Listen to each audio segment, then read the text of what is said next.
और हम चालू कर रहे हैं 200 सीरीज। कौन सी चालू कर रहे हैं? If I'm not wrong, ये मैच में कोई तो भी अहमदाबाद का May 24 वाला भी स्टूडेंट था। If there is May 24 और नवंबर, तो हम वैसे नवंबर 24 नहीं। हाँ, so May 24 and November 24 mark 200 series important। मेरे हिसाब से तुम्हारे पेपर में 500 सीरीज आने के चांसेस आर वेरी लेस। आया तो भी एक आध क्वेश्चन आपका, सबसे ज्यादा कौन सा आएगा? 200 सीरीज। तो आईसीआई थोड़ा सा चेंजिंग द ट्राइब्स। आईसीआई ने 500 सीरीज के ऊपर इतने सवाल पूछ लिए, इतने क्वेश्चंस फ्रेम कर लिए कि now they are also out of options.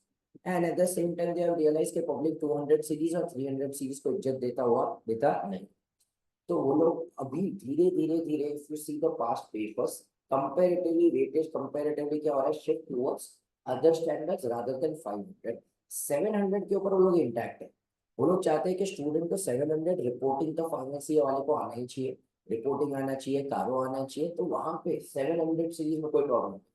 But लेकिन कंपेरेटिवली बाकी जो 500 और 600 फाइनल पे ज्यादा आता था, वो कहाँ पे शिफ्ट हो रहा है? 200, 300। 300 में भी they still do not have a lot of options to ask. बस 300 में रहता क्या? 300 विच इज प्लानिंग, जिसके ऊपर एक पूरा चैप्टर है, तो वहां पे वो लोग पूछ लेते 315, 320, 330। तो वो लोग के पास स्टैंडर्ड ही कितने हैं? 4। तो वो लोग ज्यादा करके पूछ रहे 200 सीरीज से। सेकेंड इज आईसीआई ने वहां पे बोला कि ये सब तुम इंटर में पढ़ते हो। अब इधर क्या पूछेंगे? Application based question. अब प्रॉब्लम ये है कि पब्लिक को इंटर के कंसेप्ट दूर तो क्या नहीं होते। In fact if I talk about relevant Borivali batch जो अभी तुम्हारा इधर चलता है, दूसरे दिन बोरीवली चलता है। 299 में I am glad I did not take it for granted. 299 के जो बेसिक कंसेप्ट थे, वो भी कोई स्टूडेंट को वहां पे आते नहीं थे। तो somewhere ICI is correct in asking those. जो चीज हमने इंटर लेवल पे पढ़ी थी, वो एक्चुअली उसका एक छोटा सा ट्रेलर था। पूरे के पूरे पॉइंट्स इंटर में कवर्ड भी थे। तो हम 200 को जरा भी इग्नोर नहीं कर सकते। तो May 24 November 24 market important. May 25 onwards हमें November 24 में पता चलेगा आईसीआई क्या ट्रेंड फॉलो कर रहा है। सो रिस्पॉन्सिबिलिटी ऑफ जॉइंट ऑडिटर्स हम चालू करें उसके पहले, तो सबको पता है एटलीस्ट जॉइंट ऑडिटर्स कौन होते हैं? कौन होते हैं joint auditors? What do you mean by joint auditors? मतलब दो या उससे ज्यादा ऑडिटर्स को अपॉइंट किए, आर दे पार्टनर्स में अलग अलग फॉर्म से, उन्हें हम कहते हैं जॉइंट ऑडिटर्स। अब थोड़ा बेसिक बताते जाओ क्यों करते हैं, why are joint auditors appointed? Entity complex है, बड़ी है, ठीक है, वेरी गुड। और स्कोप ऑफ वर्क ज्यादा है, वो इधर बड़ी होगी। स्पेशलाइज्ड सर्विसेज चाहिए, वेरी गुड, एक्सीलेंट। और टाइम कंस्ट्रेंट है, स्कोप ज्यादा है, ज्यादा काम करना है, तो टाइम कंस्ट्रेंट है इसलिए, ठीक है। और क्यों जोड़ रहे हो? वन, वैलिड पर स्कोप ज्यादा है, काम ज्यादा है, टाइम कम है। सेकंड, हमें अलग अलग चीजों के लिए स्पेशलाइज लोग चाहिए, एक ही बंदा हर एक में शायद स्पेशलाइज नहीं हो सकता। और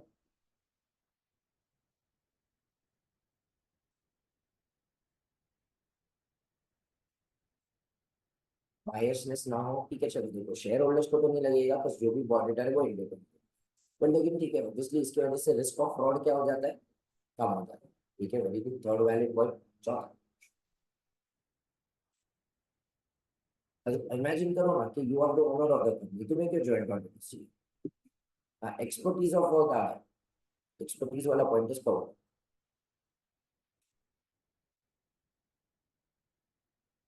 क्यों ज्वाइंट ऑडिटर्स को अपॉइंट करना चाहोगे, क्यों एक इंडिविजुअल ऑडिटर को नहीं अपॉइंट करना चाहोगे?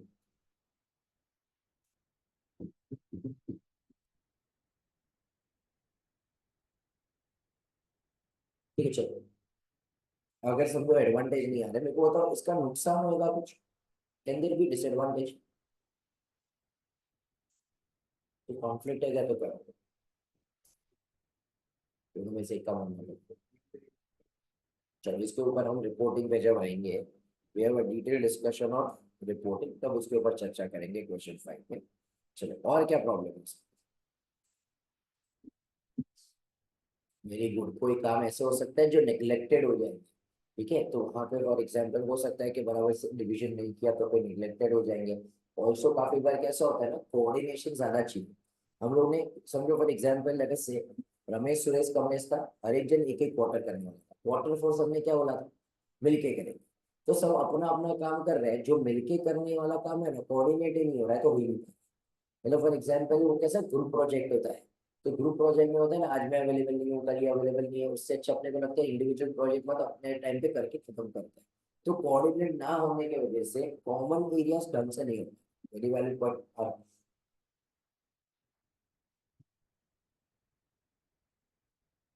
कॉस्ट बढ़ जाता है, ठीक है, कंपनी के पॉइंट ऑफ व्यू से सही है। कॉस्ट कंपेरेटिवली तो क्या हो जाएगा ज्यादा, कॉन्फ्लिक्ट ऑफ थॉट्स हो सकते हैं।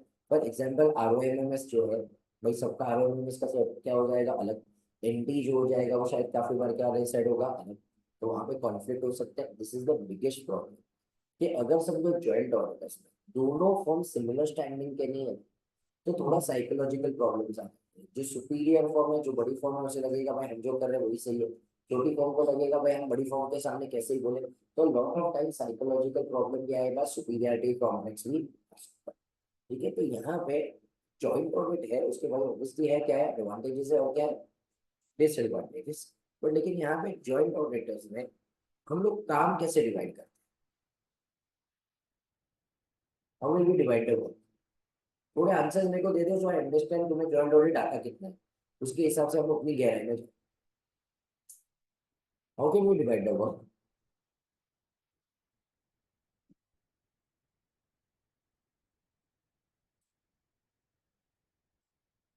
मेरे पास कम रिसोर्सेज है तो मैं कम काम करूंगा, और फीस ज्यादा लेके जाऊंगा, चलेगा।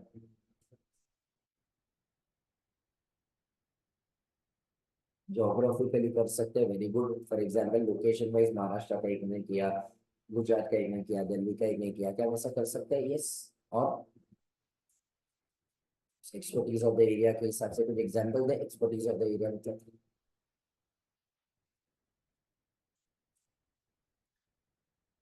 हम तो ऑडिट कर रहे हैं ना।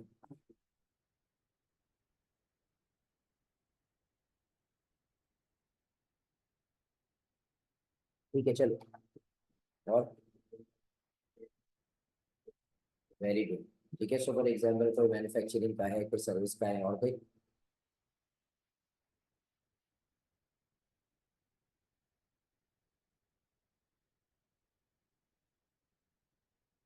सो बैंकिंग, ठीक है, देखो अभी देख जो बैंकिंग में हो रहा है सब बैंकिंग में ही है ना, मतलब अगर हम HDFC का कर रहे हैं तो पूरी कंपनी ही बैंकिंग। पर लेकिन यहाँ पे, sorry, items in the financial statement के हिसाब से काफी बार कैसा हो सकता है, समझो फॉरेन ब्रांच है, तो फॉरेन ब्रांच में फॉर एग्जांपल वहां का भी हमें क्या लगेगा, AFRF लगेगा, वहां के भी लॉज एंड रेगुलेशन लगेंगे। सो अगर फॉर एग्जांपल हम में से कोई ऐसा है जिन्होंने बहुत सारी ऑस्ट्रेलियन कंपनीज को ऑडिट किया हुआ है, तो उसका वहां पे वो ब्रांच में ऑडिट करने का एक्सपर्टीज क्या होगा साथ। तो एक बंदा है जिसने भाई US में कंपनीज की ज्यादा किया हुआ है, तो उसको वहां के लॉज एंड रेगुलेशन ज्यादा पता होंगे। तो हमने किया लोकेशन वाइज, पर लेकिन लोकेशन को कैसे डिवाइड किया, चिट्ठी उठा के नहीं किया, किसका कहाँ पे एक्सपर्टीज है उसके हिसाब से हम लोगों ने किया। तो यहाँ पे एक्सपर्टीज के हिसाब से कर सकते हैं, ठीक है। चलो, तो जॉइंट ऑडिट जो है, जॉइंट ऑडिट का डेफिनेशन क्या है, joint audit is an audit of an entity by two or more joint auditors appointed with the objective of issuing audit report. Such auditors are described as joint auditors. अब for example let us से यहाँ पे तीन joint auditors है, मैं Suresh,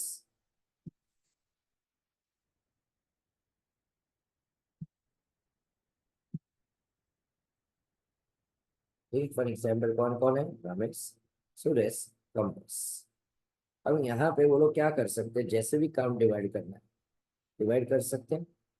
for example let us से यहाँ पे लोग बोल सकते हैं कि ये किसको ऑडिट कर रहा है, महाराष्ट्र का, ये किसको ऑडिट कर रहा है, गुजरात का, ये किसको ऑडिट कर रहा है, फॉर एग्जाम्पल लेट अस से दिल्ली का। Is this possible, yes. क्या वो लोग टाइम के हिसाब से कर सकते हैं, यस। फॉर एग्जाम्पल Q1 ये करेगा, Q2 ये करेगा, Q3 ये करेगा, Q4 जो है वो क्या करेंगे, सारे लोग मिलके करेंगे। तो इज दिस पॉसिबल, यस। वो लोग items of the financial statement के हिसाब से कर सकते हैं। हाइपोथेटिकल एग्जांपल दे रहा हूँ मैं, कि भाई असेट्स का ऑडिट ये करेगा, लायबिलिटीज का ऑडिट ये करेगा, इनकम एंड एक्सपेंसेस का ऑडिट ये करेगा, यस। तो ये लोग कहते हैं कि भाई तुम्हें जैसे डिवाइड करना है डिवाइड करो, इससे 299 कहीं पे उसमें दखलंदाजी करता पर वो लोग बोल रहे हैं जो भी डिवाइड करो उसे डॉक्यूमेंट करो। क्या करो उसे, और डॉक्यूमेंट करके टीसीडब्ल्यूजी को भी क्या कर दो, कम्युनिकेट। क्यों? बस टीसीडब्ल्यूजी को पता तो होना चाहिए, अगर उनको दिल्ली से रिलेटेड उनको कुछ काम है तो उस तीनों ऑर्डर में से किसके साथ कम्युनिकेट करो। तो वो लोग बोल रहे हैं कि तुम जैसे डिवाइड करना चाहते हो डिवाइड करो, पर लेकिन डॉक्यूमेंट करके क्या कर दो, टीसीडब्ल्यूजी के साथ कम्युनिकेट। तो ऐसे 299 में ज्वाइंट ऑडिटर्स के ऊपर छोड़ दिया है कि तुम चीजों को किस तरीके से डिवाइड करना चाहते हो। अब इमेजिन करो कि हम लोग क्या कर रहे हैं, ज्वाइंट ऑडिट चालू कर। तो ज्वाइंट ऑडिट चालू करने के पहले हमें थोड़ी चीजों के ऊपर क्या करने पड़ेंगे, डिस्कशन। क्या करने पड़ेंगे, डिस्कशन। मतलब सबको मिलके क्या बनाना पड़ेगा, एक स्ट्रैटेजी बनाना पड़ेगा, और उसके बेसिस के ऊपर क्या बनाना पड़ेगा, प्लान। तो prior to the commencement of audit, joint auditor shall discuss and develop a joint audit, right. In developing the joint audit strategy, the auditor shall क्या क्या करना चाहिए। तो वो लोग को मिलके पहले डिसाइड करेंगे कि डिवीजन ऑफ एरियाज क्या है, कॉमन एरियाज क्या। जैसे कि अपन ने अभी एग्जाम्पल में क्या लिया कि क्वार्टर वन कौन करेगा, रमेश। क्वार्टर टू कौन करेगा, सुरेश। क्वार्टर थ्री कौन करेगा, कमलेश। और क्वार्टर फोर कौन करेगा, सब मिलके। पहले सुनो ना, फिर लिखो। तो हम लोग ने पहले तो ये डिसाइड किया कि कौन क्या काम करेगा। फिर अब हम लोग क्या कर रहे हैं कि भाई डिसाइड कर रहे हैं कि हमारा रिपोर्टिंग ऑब्जेक्टिव्स क्या है। क्या डिसाइड कर रहे हैं हमारे, कि भाई हमारा टाइम टेबल क्या है, मतलब हमें कब कब रिपोर्ट करना है। देखो जब भी तुम प्लान कर रहे हो तो पहले तुम सब लोग ने मिलकर डिसाइड किया कहाँ घूमने जा रहे हो। पर तुम सबसे पहले आप क्या डिसाइड करोगे, डेट्स क्या है, कौन सी डेट पे घूमने जाना है। तो बस यहाँ पे ये लोग भी डिसाइड कर रहे हैं रिपोर्टिंग ऑब्जेक्टिव्स का, कब कब हमें रिपोर्ट देना। अगर समझो एक नॉर्मल कंपनी, तो 30 सितंबर के पहले हमें क्या देना पड़ेगा, रिपोर्ट। बस कंपनीज एक्ट कहता है 30 सितंबर के पहले एजीएम होनी चाहिए। एक लिस्टेड कंपनी, तो लिस्टेड कंपनी में क्या होगा, जैसे जैसे एक एक क्वार्टर समाप्त होता है, हर एक क्वार्टर के ऊपर हमें 45 डेज के अंदर क्या देना पड़ता है, रिव्यू। तो हमें पता होगा कि हमारे रिपोर्टिंग ऑब्जेक्टिव्स क्या है। तो उस तरीके से हम एक दूसरे के साथ क्या करेंगे, कम्युनिकेट। तो पढ़ो सेकेंड वाला पॉइंट क्या कहता है, ascertain the to plan the timing of the audit and nature of the communications। अब हम लोग ने प्रिलिमिनरी एक्टिविटीज लगाई। देखो जब भी है ना प्रिलिमिनरी एक्टिविटीज की बात करें ना, आज के बाद ये स्टैंडर्ड में कोई भी स्टैंडर्ड बहुत जगह पे आएगा। तुम्हारे दिमाग में दो ही चीज आनी चाहिए, ऐसे 210 220। क्या आना चाहिए, 210 220। दो स्टैंडर्ड है जो हम लोग पहले लगाते हैं एक्सेप्टेंस और कंटिन्यूस के बाद। 210 में तो क्या आता है, याद करो प्री कंडीशंस। याद है agreeing to the terms of engagement में प्री कंडीशन क्या थी, एफआरएफ एक्सेप्टेबल है कि नहीं। दूसरा, ऑब्टेन करो an agreement from the management regarding the responsibilities for preparation of financial statement, internal control to provide or operate with access। पर 220 में क्या था, याद है 220, टेस्ट भी देने वाले थे। 220 किसके साथ डील करता है, ऐसे 220 क्वालिटी के साथ करता है, पर याद करो उसमें क्या क्या पॉइंट है, लीडरशिप, एथिकल रिक्वायरमेंट्स, याद आ रहा है सब कुछ। उसमें एक्सेप्टेंस एंड कंटिन्यूस का एक पॉइंट है। जब भी मैं एक्सेप्टेंस या कंटिन्यूस देखूं, मेरे को वहां पे क्या देखना चाहिए, सीएसआई। कुछ आ रहा है सीएसआई मतलब यार, क्या होता है सीएसआई, क्या मैं कंपिटेंट हूँ, फिर क्या मैं एथिकल रिक्वायरमेंट कंप्लाई करूँगा, क्या कोई सिग्निफिकेंट मैटर्स है, कोई इंटीग्रिटी के ऊपर मेरे को शक है, क्योंकि अगर ऐसा कुछ होगा तो मैं ऑडिट एक्सेप्ट करने वाला नहीं। तो पहले we should consider the results of the preliminary engagement activities. क्योंकि अगर प्रिलिमिनरी एंगेजमेंट एक्टिविटीज में डिसाइड हो गया तो मैं ऑडिट एक्सेप्ट ही नहीं कर सकता या कंटिन्यू नहीं कर सकता, बात क्या हो गई। दूसरा देख लो कि as per S 210 pre condition acceptable है कि नहीं, नहीं एक्सेप्टेबल है तो मैं वापस ऑडिट एक्सेप्ट कर सकता नहीं। तो जब भी प्रिलिमिनरी की बात करेंगे तुम्हारे दिमाग में क्या आना चाहिए, ऐसे 210 आना चाहिए, प्लस क्या आना चाहिए, ऐसे 202। अब हो सकता है मैंने या मेरे पूरे एंगेज यहाँ पे जो जॉइंट ऑडिट है सर, किसी ना किसी ने सिमिलर क्लाइंट को ऑडिट किया रहेगा। समझो हमें अपॉइंट किया जा रहा है for example Indigo.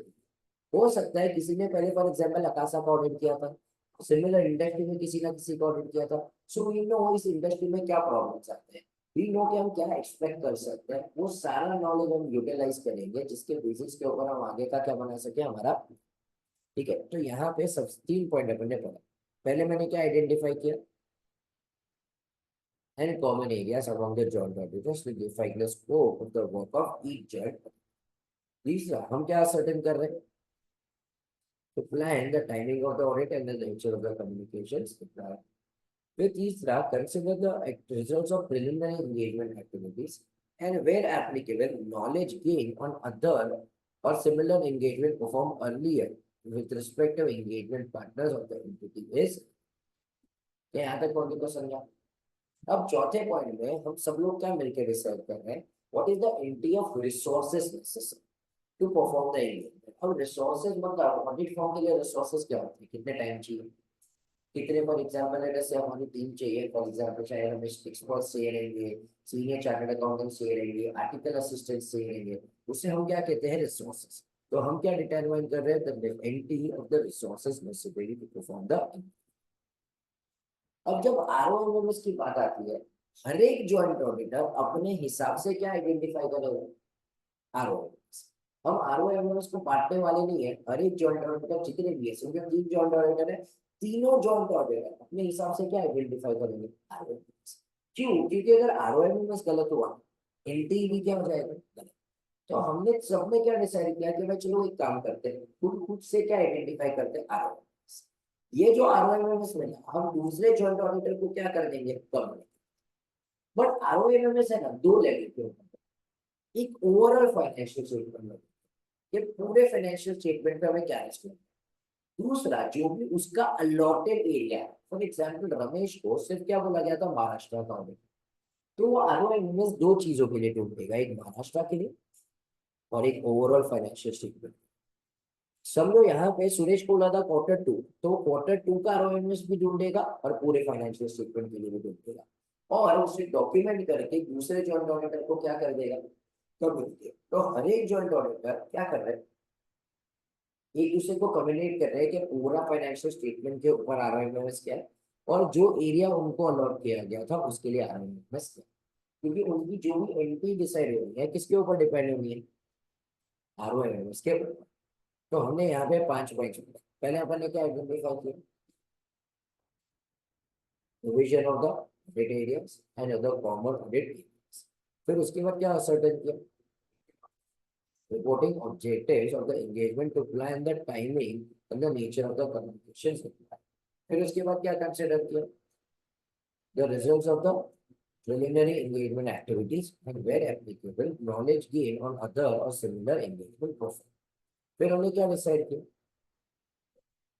necessary to perform the engagement, and फिर हमने क्या डिसाइड किया, आरओएमएस। आरओएमएस की जॉइंट ऑडिटर क्या करेगा, कम्युनिकेट करेगा दूसरे जॉइंट ऑडिटर को एंड डॉक्यूमेंट करेगा, कौन से लेवल के लिए, पूरे फाइनेंशियल स्टेटमेंट लेवल के लिए भी और एरियाज ऑफ द एलोकेशन के लिए। अब जॉइंट ऑडिटर्स क्या करेंगे, डॉक्यूमेंट डिस्कस करेंगे, डॉक्यूमेंट करेंगे। क्या डिस्कस करेंगे, डॉक्यूमेंट करेंगे, एनटी। अब आरओएमएस में कौन से लेवल के लिए डिसाइड करना, 2, एक पूरे फाइनेंशियल स्टेटमेंट लेवल के लिए और एक किसके लिए। तो अब एनटी की जब बात होगी तो एनटी हम किसके लिए डिस्कस करेंगे, for the common and the specific allotted areas. जब मैंने आरओएम में सबके लिए डिसाइड किया था तो एनटी में मैं किसके लिए डिसाइड करेगा, सबके लिए। बट लेकिन यहाँ पर मैं साथ ही चार चीज की इसको जाके कम्युनिकेट करके आऊंगा, दोस्त चार्विक। इसको कम्युनिकेट करके आऊंगा मैं, दोस्त चार्विक। एनटी तो सब अपना अपना करेंगे बट डिसाइड सब मिलके करेंगे, क्योंकि अगर समझो वही लेवल पे हम रॉन्ग हो गए तो हमारा परफॉर्मेंस भी तो क्या होगा, गलत। तो हम यहाँ तक सब साथ में करेंगे, इनकी परफॉर्म करने का काम किसका, अपना अपना है। पर डिस्कशन तो कैसे होगा, साथ में प्लान बनाने का काम, स्ट्रैटेजी बनाने का काम होगा। तो स्ट्रैटेजी बनाते थे तो हम सब साथ में, प्लान बनाने तो हम सब साथ में, फिर उसके बाद अपना अपना जो काम स्ट्रैटेजी प्लान में लिखा है वैसे करेंगे। आखिर में हम लोग क्या करेंगे, एंगेजमेंट लेटर लेंगे। तो हर एक का अलग अलग एंगेजमेंट लेटर आएगा, कर सबका एक कॉमन एंगेजमेंट लेटर आएगा। तो पूरा एंगेजमेंट लेटर में अगर तुम्हें ऐसे 210 याद है, हम क्या लिखते थे उसके अंदर, फोरम। फोरम के अंदर ओ वाला एक पॉइंट था, ऑब्जेक्टिव एंड स्कोप। तो वहां पे हम ऑब्जेक्टिव एंड स्कोप में लिख देंगे कि किसका किसका स्कोप है और क्या क्या चीज का ऑडिट करना है। और जब मैनेजमेंट से हमें रिटर्न रिप्रेजेंटेशन चाहिए, तो मैनेजमेंट क्या तीनों जॉइंट ऑडिटर्स को अलग अलग लिख के में देगा क्या, तो एंगेजमेंट लेटर भी कॉमन होगा, रिटर्न रिप्रेजेंटेशन भी क्या होगा, common. This is a FAQ for MCQ. ठीक है, सो यहाँ पे the joint auditor should obtain common engagement letter जो 210 में चाहिए एंड कॉमन रिप्रेजेंटेशन लेटर जो इसके हिसाब से चाहिए। तो यहाँ पे अपन ने कितने पॉइंट्स पे चर्चा की? 7 पॉइंट। कौन से 7 पॉइंट? पहले हम लोग ने क्या आइडेंटिफाई किया, और दूसरा क्या किया, फिर उसके बाद असर्टेन क्या किया अपन ने, reporting objectives and planning the timing of the orbit and nature of communication required. फिर इसके बाद तीसरा हम लोग ने क्या किया, कंसिडर किया द प्रिलिमिनरी इंगेजमेंट एक्टिविटीज। फिर उसके बाद हमने क्या डिसाइड किया, एंट्री ऑफ द रिसोर्सेज। फिर हम लोग ने क्या डिसाइड किया, ROMMS that needs to be considered by each joint auditor. फिर उसके बाद जो ROMMS है पूरे किसके लिए डिसाइड किया, financial statement in the areas of the allocation. Where the joint auditor shall discuss and document what NTE of the audit procedures were common in the specific audited business. फिर बाद में lastly हम लोग ने क्या decide किया कि engagement letter कैसा होगा कॉमन, और रिप्रेजेंटेशन लेटर भी कैसा होगा। तो यहाँ तक समझा? ये वाला जो टॉपिक है इसके ऊपर आज तक सवाल पूछा गया। तो again on May 24 and November 24 students have to be alert for this points। ठीक है, और ICAI पेपर डिफिकल्ट करने के लिए प्रोनाउंसमेंट में से ऐसे ही पॉइंट उठाएगा जिसके ऊपर सवाल नहीं फ्रेम किया गया। ठीक है, तो पॉइंट नंबर 2 के ऊपर सवाल फ्रेम किया गया है।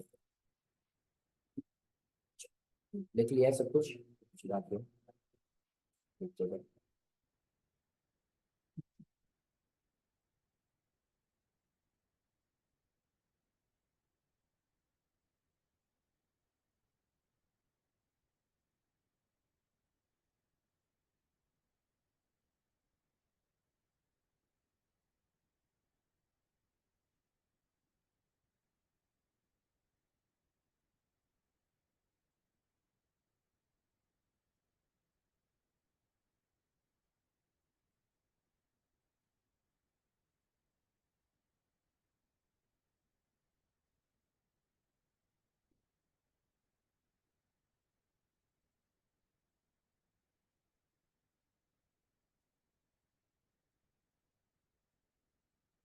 क्या पब्लिक इंडियन सबसे है?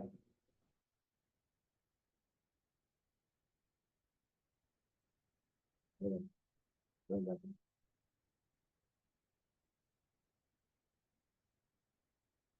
थोड़ा बोली स्टूडेंट्स कौन सा?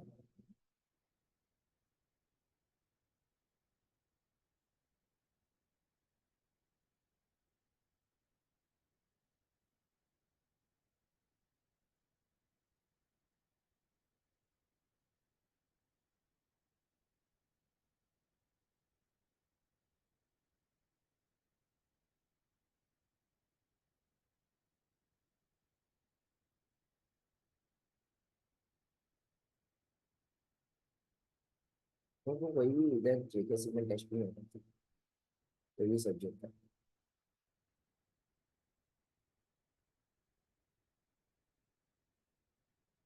आज लाया नहीं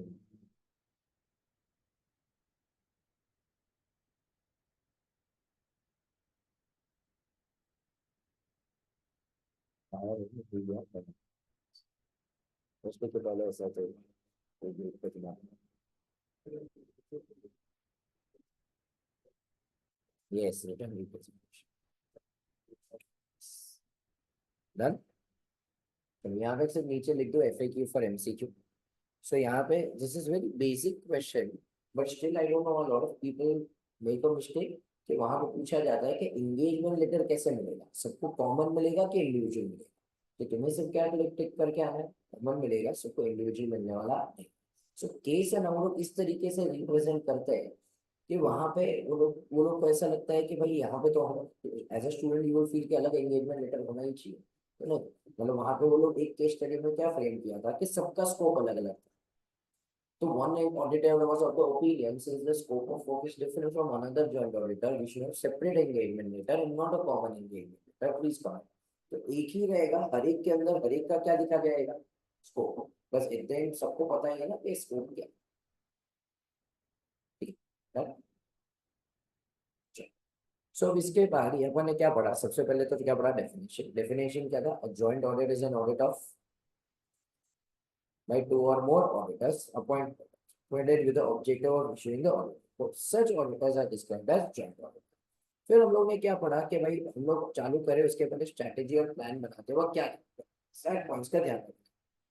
division of the audit areas and common audit areas, ascertaining what reporting objectives of the engagement, to planning the timing of the audit and the nature of communication required. Consider the results of what preliminary activities and where knowledge gained on the other similar activities engagement performed earlier by the respective engagement partner. फिर क्या certain करो, entry of the resources that are necessary. ROMS हर एक joint auditor ढूंढेगा किसके लिए, अपने खुद के एरिया के लिए एंड ओवरऑल फाइनेंशियल स्टेटमेंट। फिर वो लोग एंट्री डिस्कस करेंगे वापस स्पेसिफिक एरियाज के लिए as well as common areas के लिए और कम्युनिकेट कर देंगे प्रिंसिपल। और उसके ऊपर क्या आ जाएगा, engagement letter. Common engagement letter सबको बनेगा और कॉमन मैन रिप्रेजेंटेशन। अब आता है रिस्पॉन्सिबिलिटी, ये भी एक एफएक्यू है, ठीक है। सो यहाँ पे in this standard there are two FAQs, ठीक है। सबसे ज्यादा सवाल उसी के ऊपर पूछे गए, एक है रिस्पॉन्सिबिलिटी के ऊपर, एक है रिपोर्टिंग के ऊपर। ऐसा समझो ये स्टैंडर्ड में ये ही दो सवाल सोफा लगे। अब रिस्पॉन्सिबिलिटी के ऊपर हम जाए, फॉर एग्जाम्पल रमेश सुरेश कमलेश, तीन ऑडिटर्स थे, तीनों ने कैसे डिवाइड किया था, quarter one, quarter two, quarter three और क्वार्टर फोर सब कैसे करने वाले थे। अब अगर क्वार्टर वन में कोई गड़बड़ आई तो किसकी जिम्मेदारी, रमेश की जिम्मेदारी होगी कि सबकी जिम्मेदारी। वापिस डिवाइड किया था, क्वार्टर वन कौन कर रहा है, रमेश। क्वार्टर टू कौन कर रहा है, सुरेश। क्वार्टर थ्री कौन कर रहा है, कमलेश। क्वार्टर फोर कौन कर रहा है, सब। क्वार्टर वन में अगर गलती आई तो किसकी जिम्मेदारी होगी, सिर्फ रमेश की जिम्मेदारी होगी कि सबकी जिम्मेदारी, सबकी जिम्मेदारी होगी। क्या बोलते हो, तो तुम कह रहे हो there is joint and several responsibility. नहीं होगी ना, क्या सामने वाला मेरा पार्टनर है क्या, मैं क्यों उसकी क्लियर करूँ। फॉर एग्जाम्पल मेरे को बोला गया है कि भाई चलो I am one of the joint auditor, Krishna is one of the joint auditor. मैं वाला जिंदगी में टाइम पे नहीं आया, इसकी गलती के लिए मैं क्यों वहां पे अपनी जिम्मेदारी उठाऊं। कल जाके उसने अपना काम टाइम पे कंप्लीट नहीं किया, उसने अगर समझो फॉर एग्जाम्पल अपना काम पूरी शिद्दत से नहीं किया, तो अब उसकी वजह से मैं क्यों रिस्पॉन्सिबल रह जाऊँ। See he is not my partner, अगर वो मेरा पार्टनर होता ना तो मैं पूरी जिम्मेदारी उठाता। अब वो मेरा पार्टनर नहीं है तो मैं क्यों मेरी उसकी जिम्मेदारी उठाऊं। तो in this case quarter one की जिम्मेदारी सिर्फ किसकी होगी, फिर रमेश सुरेश और कमलेश की जिम्मेदारी होने वाली है। अच्छा पर लेकिन मेरे को बताओ एटलीस्ट सुरेश और कमलेश रमेश का काम रिव्यू करेंगे कि नहीं करेंगे। देखो पहला अपन ने क्या बोला, क्वार्टर वन की जिम्मेदारी,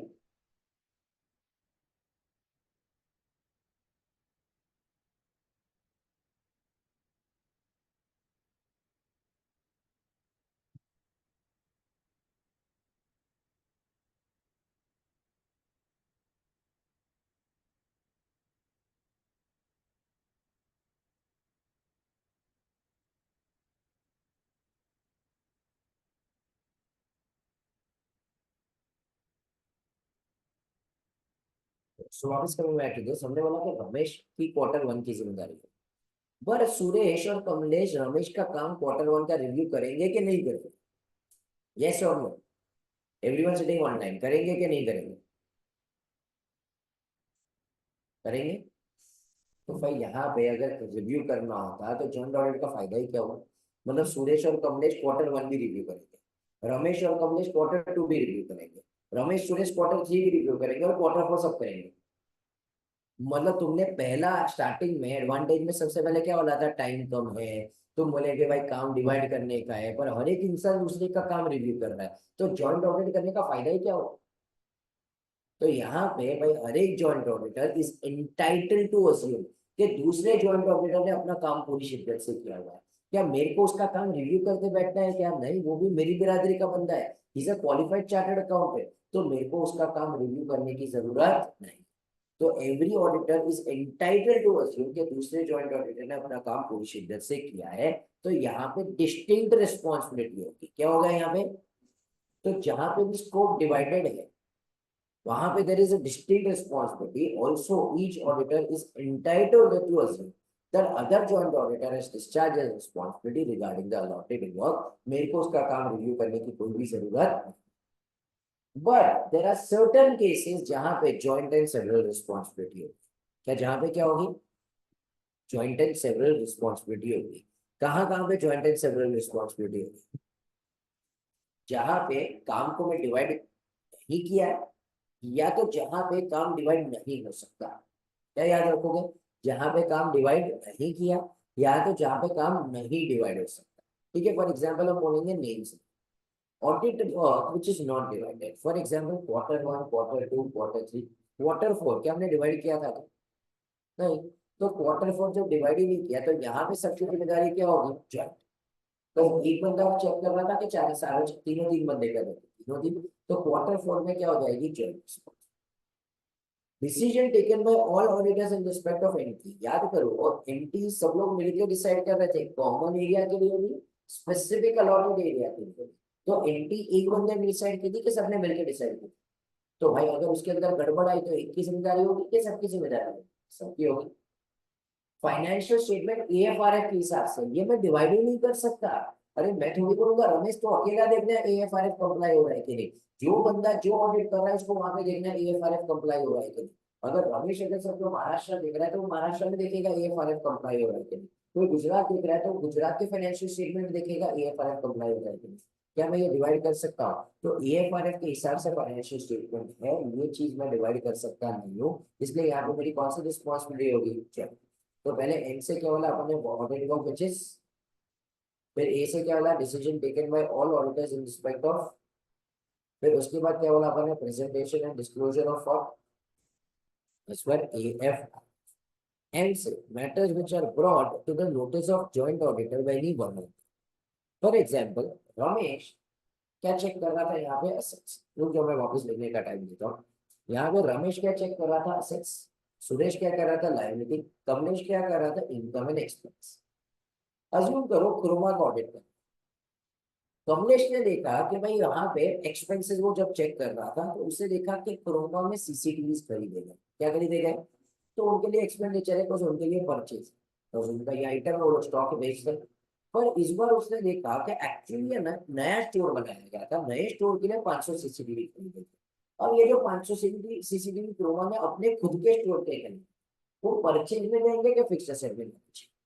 फिक्स्ड एसेट में जाना चाहिए। तो कमलेश को पता चला कि क्रोमा ने ऐसा असेट्स खरीदे हुए, जिसको डाला किधर है? परचेजेस के अंदर, जबकि डालना किधर चाहिए था? Fixed asset. उसे पता चला उसके एक्सपेंसेस गलत। पर कमलेश को ये भी पता चला कि रमेश क्या चेक कर रहा है? असेट्स। तो अगर मेरा परचेज गलत है तो रमेश का असेट भी तो क्या होगा? गलत। तो उसने ये मैटर किसको बता दिया? रमेश। कल जाके अगर ये मैटर के अंदर गड़बड़ आई तो जिम्मेदारी किसकी होगी? कमलेश और रमेश दोनों, क्योंकि ये मैटर एक जॉइंट ऑडिटर ने दूसरे जॉइंट ऑडिटर के सामने रखा था। इसके ऊपर उन्होंने मिलके क्या की थी? चर्चा। इसके ऊपर मिलके ये लोग ने क्या लिए हुए थे? डिसीजन। तो matter which are brought to the notice of joint auditor, तो पहले एन से क्या बोला अपन ने? जो काम हमने डिवाइड ही नहीं की, सो विच इज नॉट डिवाइड।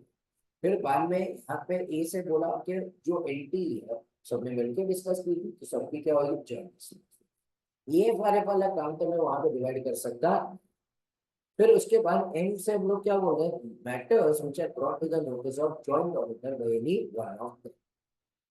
अब स्टैट्यूट के साथ कंप्लाई कर रहे हैं, किसके साथ कंप्लाई कर रहे हैं? स्टैट्यूट, लॉ के साथ कंप्लाई कर रहे हैं, इसको भी मैं डिवाइड नहीं कर सकता। ये सबकी क्या होगी? Joint responsibility. क्या होगी सबकी? तो यहाँ पे examining the financial statement comply with the requirement of the, जैसे मैं एएफआरएफ को डिवाइड नहीं कर सकता वैसे मैं स्टैट्यूट के हिसाब से कंप्लाई कर रहा हूँ, उसे डिवाइड कर सकता। सेकेंड, ऑडिट एसेस और प्रोनाउंसमेंट के हिसाब से करना है, ये एक जन की जिम्मेदारी है कि सबकी जिम्मेदारी है? सब जो जो काम करेंगे वो सब लोग देखेंगे कि एसेस कंप्लाई हो गया, आईसीआई का प्रोनाउंसमेंट कंप्लाई होना है कि नहीं।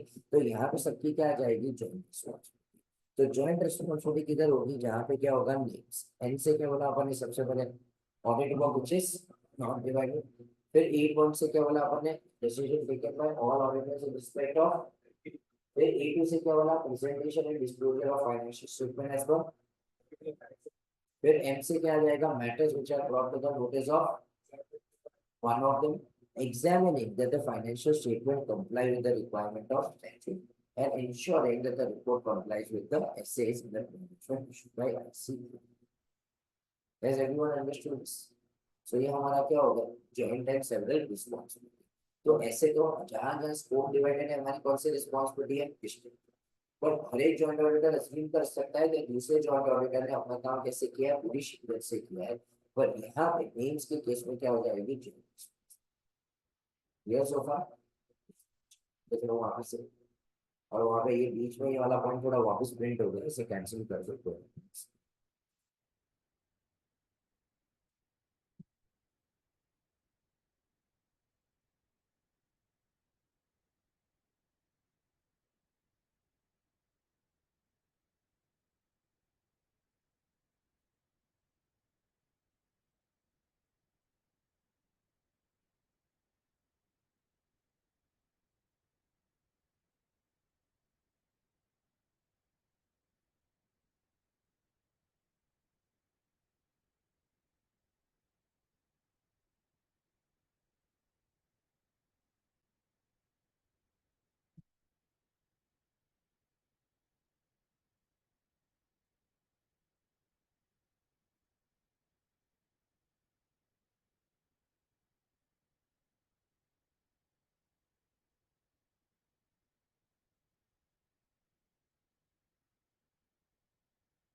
इसको ऐसे क्यों मार्क किया सबने?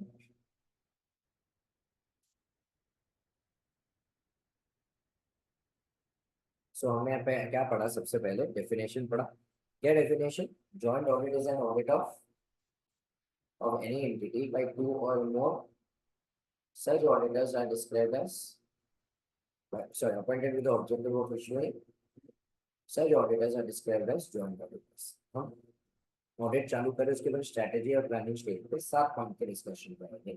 सबसे पहले क्या आइडेंटिफाई करेंगे अपन? Division of and common areas among the, फिर हमने क्या डिसाइड किया? हमारा रिपोर्टिंग ऑब्जेक्टिव्स, और उसके बेसिस के ऊपर क्या प्लान किया? Timing and the nature of communications. फिर हमने क्या कंसीडर किया? Results of preliminary engagement activities and knowledge gain on other similar engagement performs earlier. फिर हमने क्या डिसाइड किया? Entry of the resources. यहाँ पे एंट्री क्या है? किसके? रिसोर्सेज। फिर ROMS हर एक जॉइंट ऑडिटर करेगा किसके लिए? पूरे financial statement as well as areas of allocation, और उसको क्या कर देगा? डॉक्यूमेंट, और दूसरे जॉइंट ऑडिटर्स को कम्युनिकेट। फिर उसके बेसिस के ऊपर ये लोग क्या डिस्कस एंड डॉक्यूमेंट करेंगे? एंट्री किसके लिए? कॉमन एरियाज के लिए वर्सेस स्पेसिफिक अलॉटेड एरियाज, और ये हम किसको कम्युनिकेट कर देंगे? लास्टली वहां पे क्या जाएगा? The auditor shall take a common engagement method and common management representation. ठीक है। फिर उसके बाद नेक्स्ट वहां पे क्या जाएगा? Responsibility division. क्या आएगा? तो रिस्पॉन्सिबिलिटी डिवीजन में जहाँ पे भी स्कोप डिवाइडेड है, सबकी क्या आएगी? Joint and several responsibility. यहाँ पर हर एक, सॉरी, डिस्ट्रिक्ट में वहां पे डिवाइडेड स्कोप में उनकी डिस्ट्रिक्ट रिस्पॉन्सिबिलिटी होगी। हर एक जॉइंट ऑडिटर अज्यूम कर सकता है दूसरी जॉइंट ऑडिटर ने अपना काम पूरी शिद्दत से किया। तो अब मेन्स में यहाँ पे क्या हो जाएगा? क्या होगी? Joint and several responsibility. And से क्या हो जाएगा? Audit work which is not divided, decision taken by all auditors in respect of entity. फिर बाद में presentation and disclosure as per AFR matters which are brought to the notice of any joint auditor by any one of them is examining that the financial statement comply with the requirement of the statute, or S say ensuring that the report complies with the figure of assets and the clear। यहाँ तक कोई doubt? एक doubt आना चाहिए, पक्का रुकता हूँ कि पब्लिक पूछेगा पूछेगा। यहाँ पे ये जो 7 पॉइंट अपन ने पढ़े, कि इसके अंदर कोई डाउट? देखो स्पेसिफिकली मैं कहता हूँ पॉइंट नंबर 6 के अंदर एक डाउट आना चाहिए।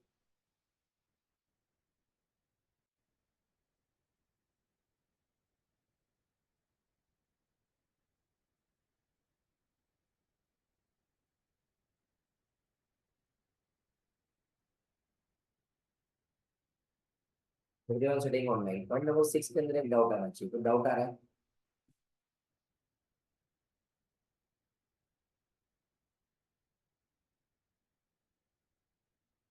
चलो मैं यहाँ पे बोल रहा हूँ, देखो यहाँ पे हमने डिस्कस किया, क्या डिस्कस किया? एंटी स्पेसिफिक एरियाज के लिए और अनलिमिटेड एरियाज के लिए हमने इसको कम्युनिकेट कर दिया टीसीडब्ल्यू जी। तो हमारा पूरा नेचर, टाइमिंग एंड एक्सटेंड क्या है, क्या ऑडिट करने वाला हूँ, कब ऑडिट करने वाला हूँ, कैसे ऑडिट करने वाला हूँ, सब कुछ मैं टीसीडब्ल्यू जी को बता दूंगा। मेरी ऑडिट कॉम्प्रोमाइज नहीं हो जाएगी ऑडिट की इफेक्टिवनेस। बस उनको तो पता रहेगा कि मैं क्या करने वाला हूँ, तो क्या करें? समझा क्या यहाँ पे? तो ये डाउट आना चाहिए था कि अगर हम पूरी एंटी अगर क्या कर रहे हैं, तो फिर ऑडिट की इफेक्टिवनेस में इम्पैक्ट आएगा, आएगा कि नहीं आएगा? तो ये वाला पॉइंट हम पढ़ेंगे when we go to the next standard, ऐसे 250 आने के लेक्चर। तो वहां पे हम एनपी के नाम पे पूरा का पूरा ऑडिट प्रोग्राम देते हैं?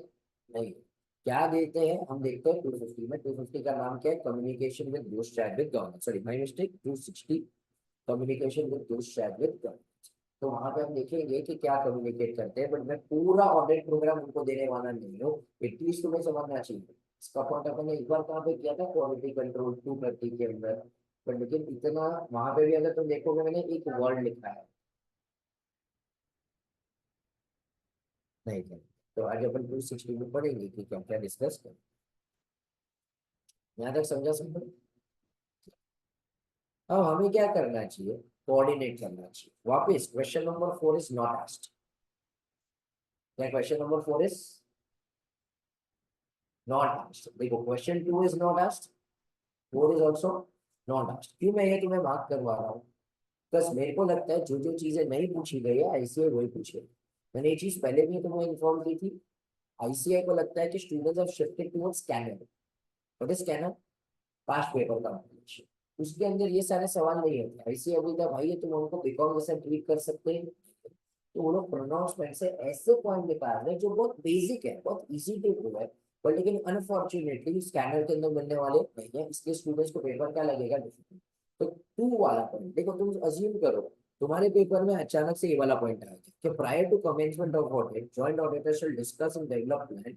इन developing joint audit point the auditor shall discuss. तुम क्या लिख पाते? समझ रहे हो? ये जो 7 पॉइंट हमने यहाँ पे पढ़े, क्या वो तुम्हारे आंसर में आते हैं? क्या नहीं, तुम्हें अचानक से आंसर क्या लगने लगता है, डिफिकल्ट। अब मैं बोल रहा हूँ चलो सबके बीच में कोऑर्डिनेशन होना चाहिए, क्या पॉइंट लिखोगे? ट्राई करो। फिर मैच करते हैं वहां पे क्या। हर एक जॉइंट को कोऑर्डिनेट करना चाहिए, तो सब मानते हो। क्या होना चाहिए कोऑर्डिनेशन?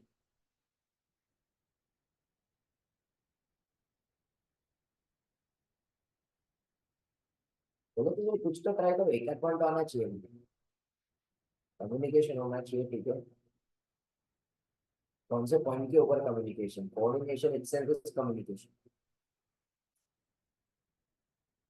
कोई सिग्निफिकेंट मैटर्स आए तो ठीक है, चलो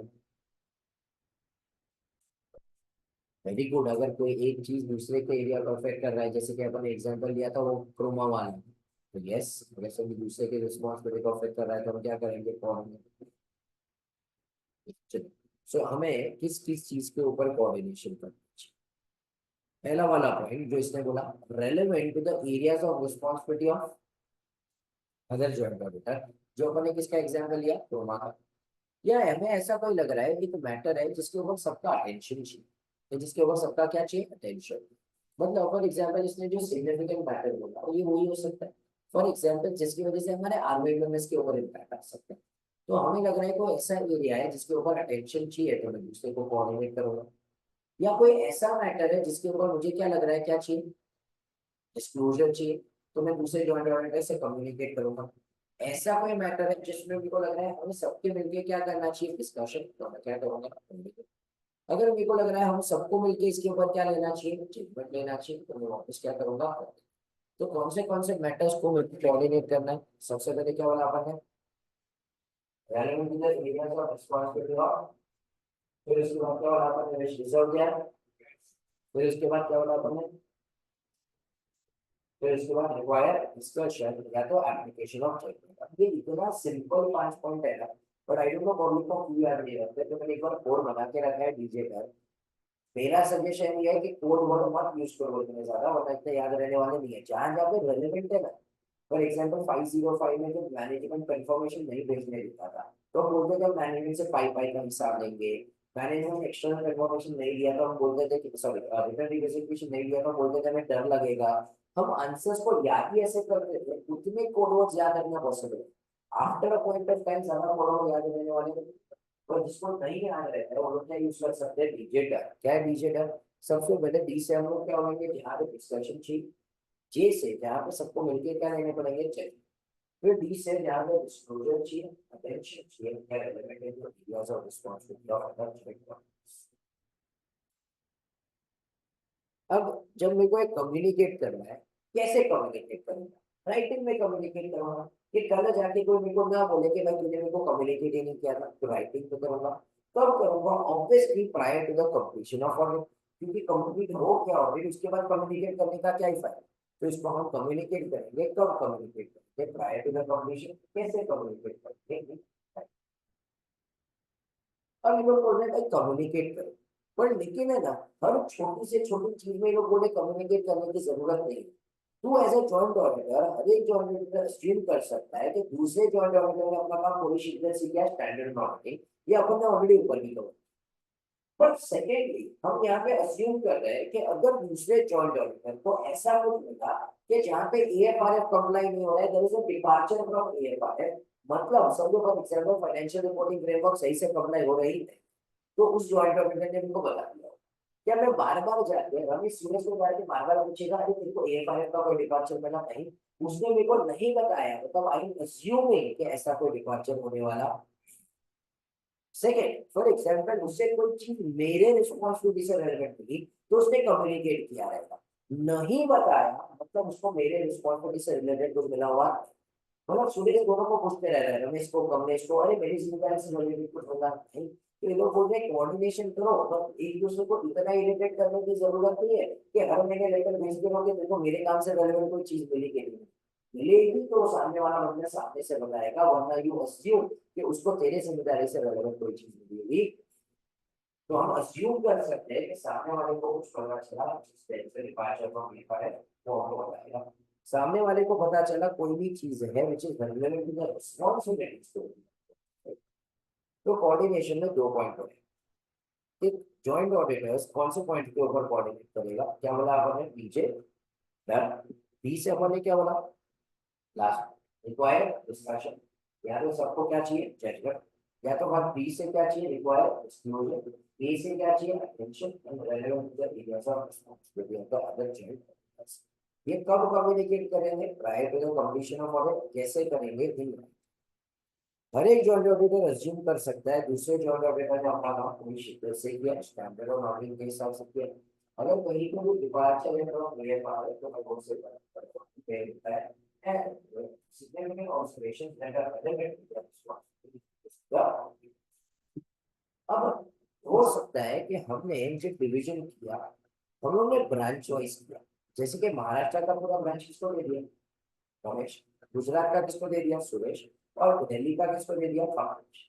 तो अब हर एक ऑडिटर अज्यूम कर सकता है कि वो पर्टिकुलर ब्रांच में जो भी स्टैट्यूट्स है, जो भी लॉज है वो कंप्लाई हो रहे हैं।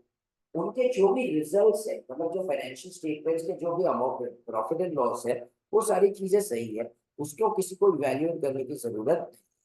तो where the financial statement of a division or branch are audited by one of the joint auditors, the other joint auditor are entitled to proceed on the basis that such financial statement comply with the legal and the regulatory requirement and present true and fairly. तो यहाँ पे क्यों ऐसा बोला हुआ है कि हम ऐसा assume कर सकते हैं? क्योंकि नेम्स में क्या बोला था, नेम्स का एस क्या था, स्टैट्यूट के साथ नेम्स का ई क्या था, कि examining the financial compliance with the statute, ये सबकी क्या थी, जॉइंट रिस्पांसिबिलिटी। और ये एक एक्सेप्शन दे रहे हैं कि अगर एक ब्रांच का ऑडिट, एक डिवीजन का ऑडिट एक जॉइंट ऑडिटर ने किया है तो सबकी जॉइंट रिस्पॉन्सिबिलिटी होने वाली। मतलब देख, यहाँ पे नेम्स में क्या बोल रहे थे, examine whether financial statement comply with the requirement of standard, ये सबकी क्या नहीं जॉब। पर अब महाराष्ट्र में तो सिर्फ रमेश अकेले जा रहा है, सुरेश और कमलेश महाराष्ट्र में कभी पैर ही नहीं रखा है। वो लोग कैसे बोलेंगे कि वहां पे स्टैट्यूट कंप्लाई हो रहा है? तो अगर एक डिवीजन या ब्रांच पूरा का पूरा किसी जॉइंट ऑडिटर को दे दिया गया है तो दूसरे जॉइंट ऑडिटर अज्यूम कर सकते हैं वहां पे लीगल रिक्वायरमेंट्स कंप्लाई हो रहा है। साथ ही साथ जो वहां पे फाइनेंशियल स्टेटमेंट्स और सब कुछ दिए हैं, जो रिजल्ट्स दिए गए हैं वो ट्रू एंड फेयर है। मतलब यहाँ पे उनको वापस कुछ असेस करने की जरूरत। आखिर में हर एक को क्या करना चाहिए, अपने जो भी रिस्पेक्टिव कंक्लूजन है वो करके एक दूसरे के साथ कम्युनिकेट करना चाहिए, सो वो लोग क्या दे सके अपना, क्या दे सके अपना। तो before finalizing their audit report, joint auditors should discuss and communicate with each other their respective conclusion that would form part of the right. तो सब मिलके आपस में क्या डिस्कस करेंगे, उनका रिपोर्ट करने का कंटेंट।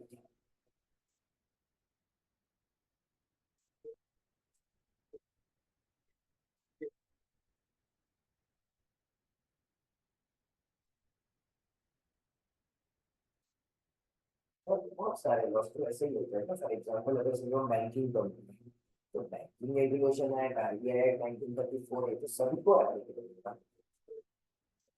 नहीं तो वो नहीं होगा ना, वो ब्रांच में, फॉर एग्जांपल जैसे आरबीआई की जितने भी रिक्वायरमेंट वो ब्रांच से रिलेटेड है, बैंकिंग रेगुलेशन की जो ब्रांच से रिलेटेड है तो ब्रांच फॉलो कर ही जाएगा, वो भी ज्वाइन कर।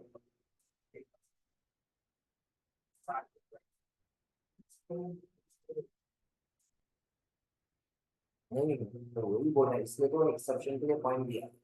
समझो बैंकिंग का ही एग्जाम्पल, बैंकिंग रेगुलेशन आप एक ब्रांच को एप्लीकेबल होगा कि सबको एप्लीकेबल होगा?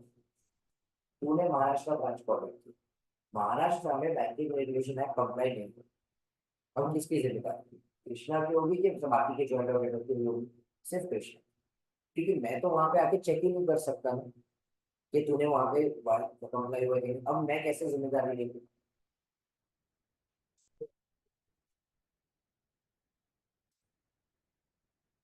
हाँ,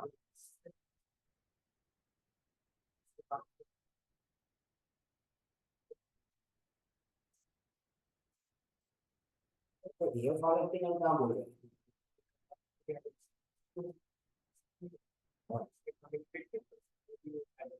लायबल होगा ना, क्योंकि इधर एक फाइनेंशियल स्टेटमेंट है, पर ये फाइल नहीं, ये तो तेरा प्री कंडीशन का। हाँ, अगर समझो वहां पे फिर कोर्ट ऑफ लॉ में दूसरे जो प्रूव कर दे कि ये ईएफआर बाकी सब जगह पे हो रहा था, सिर्फ ये जिस ब्रांच का हो गया जिसका जो उसका स्कोप ऑफ वर्क था उसी में ईएफआर कंप्लाई की, तो बात अलग है, पूरे financial statement as a whole में बराबर है, सिर्फ एक पर्टिकुलर रेलेवेंट जो उसकी जिम्मेदारी उसके लिए नहीं था, तो फिर इन दैट केस दूसरे घर में हम केस टू केस देखना पड़ेगा। हाँ,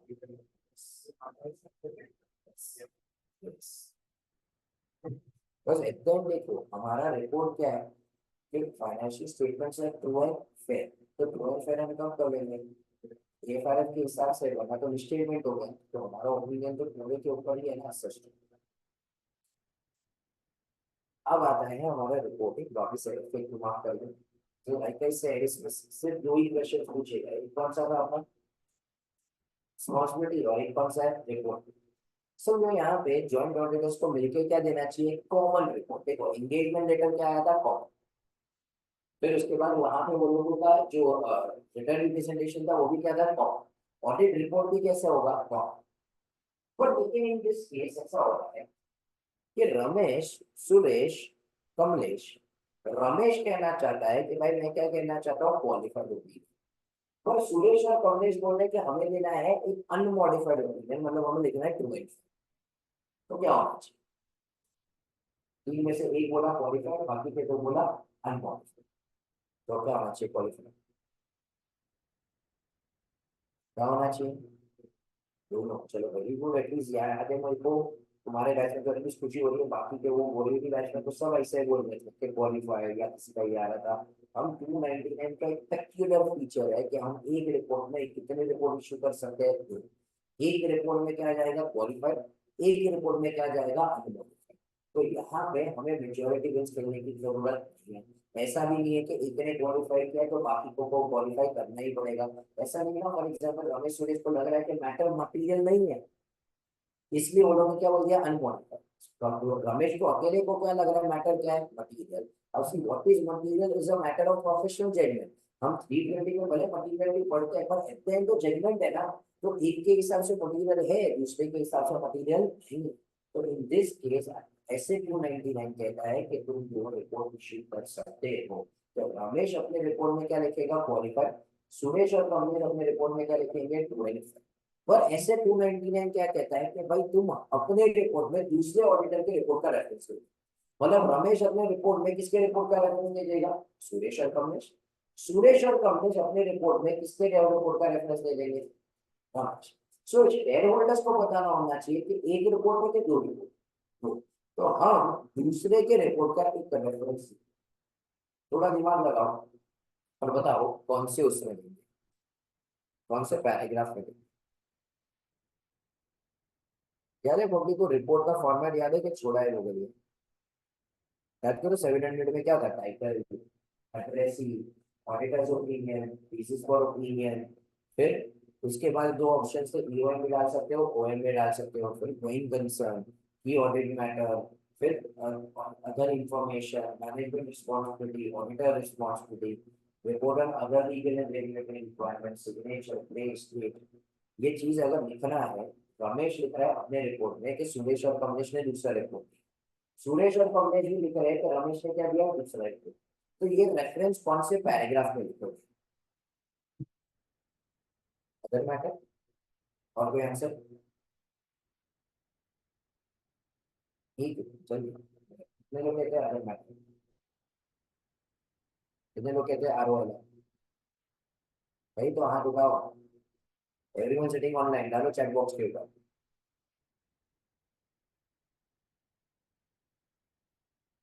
ये चीज आएगी अदर मैटर के, याद करो जरूरी चीज है एआरआर को अफेक्ट करती है, इसको अफेक्ट करती है।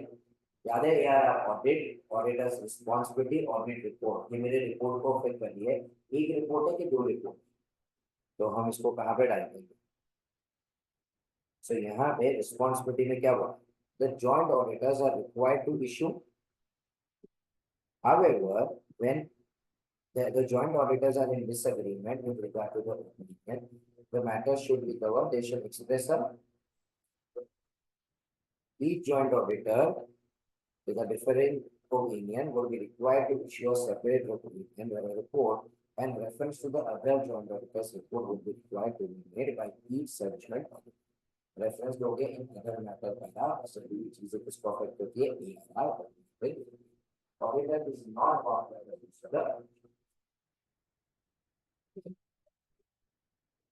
हो सकती है दो से ज्यादा केस। तो यहाँ पे कोई ऐसा लिमिट नहीं है कितने हो सकते, इसलिए लोगों ने बोला सेपरेट रिपोर्ट दे सकते।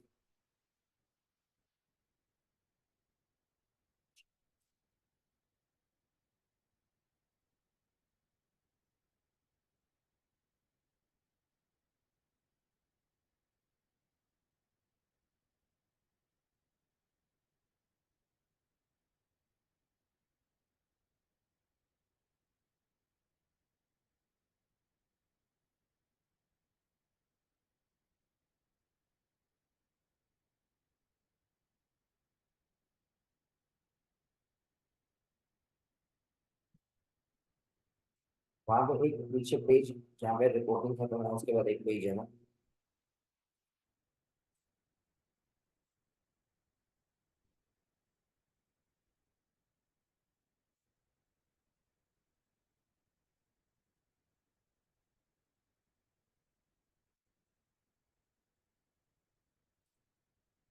Can we any back this? Yes. Can we any back? ठीक है, अब क्वेश्चन है सर मैं तुम्हें आगे करवा रहा हूँ। अब है रनिंग को वर्षा क्वेश्चन, बट लेकिन we observed that अपने JKC की जो टेस्ट सीरीज हुई अपने स्टूडेंट्स की, they could not write this answer. What are the advantages and disadvantages?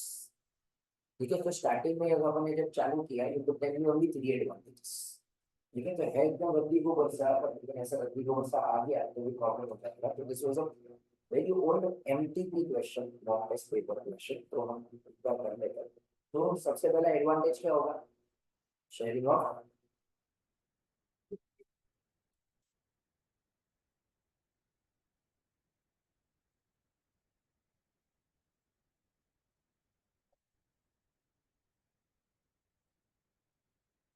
बोल रहा है एक तो उसको सामने वाले के एरिया का, तो सामने वाले ने तो ऑर्डर किया ही होगा। हाँ, देखो यहाँ पे क्या होगा पता है, जो भी स्टेटमेंट्स होंगे सब एक दूसरे को कम्युनिकेट करें। यहाँ पे डिफरेंस ऑफ ओपिनियन कब आएगा, मतलब बेसिस ऑफ पढ़ती है। समझो तीनों ने अपना अपना काम किया, तीनों ने अपने अपनी जो भी मिस्टेटमेंट्स होगी थी एक दूसरे को कम्युनिकेट, दिस आर द मिस्टेटमेंट्स। मिस्टेटमेंट्स याद करो, मैनेजमेंट को बोलते हैं रेक्टिफाई करो अनकरेक्टेड मिस्टेक्स। अब अनकरेक्टेड मिस्टेटमेंट का अग्री करके हमें डिसीजन लेना है कि मटीरियल है कि मटीरियल नहीं। इस स्टेज में डिफरेंस ऑफ ओपिनियन, ये एक ऑडिटर बोल रहा है कि ठीक है कंसिडरिंग 100 करोड़ का टर्न है, गलती यहाँ पे 1.5 करोड़ की, 2 करोड़ की। एक ऑडिटर बोलता है कि मैं, मेरे को लग रहा है ये मटीरियल है, कोई ऑडिटर बोल रहा है मेरे को मटीरियल नहीं लग रहा है, कोई बोल रहा है बिकॉज ऑफ नेचर ये मटीरियल है, 100 करोड़ का टर्न हो रहा है, 2 करोड़ का जीएसटी नहीं है। कोई बोल रहा है नहीं ये मटीरियल है, मैं बताना चाहता हूँ लोगों को कि भाई ये सही, बिकॉज ऑफ नेचर ये मटीरियल होता है एक्स वाई जेड, तो इसके ऊपर डिफरेंस ऑफ ओपिनियन, ये टॉपिक के ऊपर डिफरेंस ऑफ ओपिनियन। बोल रहा है कि मेरे को उसके काम में गलती मिली, वो तो मैं चेक ही नहीं करने वाला, तो कैसे मिलेगी। तो ये वाला पॉइंट पढ़ना जहाँ पे अपन ने कोऑर्डिनेशन कर रहे थे, कोऑर्डिनेशन का लास्ट पॉइंट क्या था, before finalising the report joint auditor discuss and communicate respective conclusions that will form part of the conclusion. तो यहाँ पे वो लोग को क्या हो सकती है डिफरेंस ऑफ।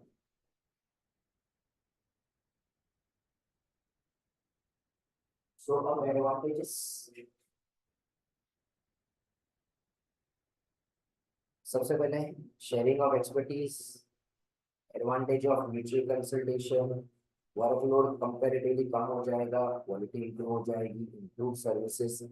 फिर in case of multinational companies the work can be spread using expected of people for in a better position, जो मैंने एग्जांपल दिया था कि वहां पे उस एरिया में कौन से एफआरएफ है वो उनको पता होगा।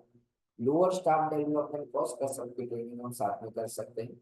Lower cash cost to carry out the work. ठीक है, बस फॉर एग्जांपल ट्रैवलिंग और सब कुछ कम हो जाएगा। अगर फॉर एग्जांपल हमें पता है कि ऑस्ट्रेलिया में हमारे पास एक टीम है, मेरी पूरी टीम में यहाँ से वहां पे भेजूंगा तो उनका खर्चा होगा, कंपेरेटिवली खर्चा कम हो जाएगा। सेंस ऑफ हेल्दी कंपटीशन, तो हेल्दी कंपटीशन जब जॉइंट ऑडिटर्स जब तीनों जॉइंट ऑडिटर्स से परफॉर्म करेंगे, बस सो दैट क्लाइंट को ऐसा ना लगे कि तीन में से एक ऑडिटर अच्छा काम कर रहा है दूसरे को नहीं कर रहा। तो हेल्दी कंपटीशन की वजह से परफॉर्मेंस भी बढ़ जाएगा।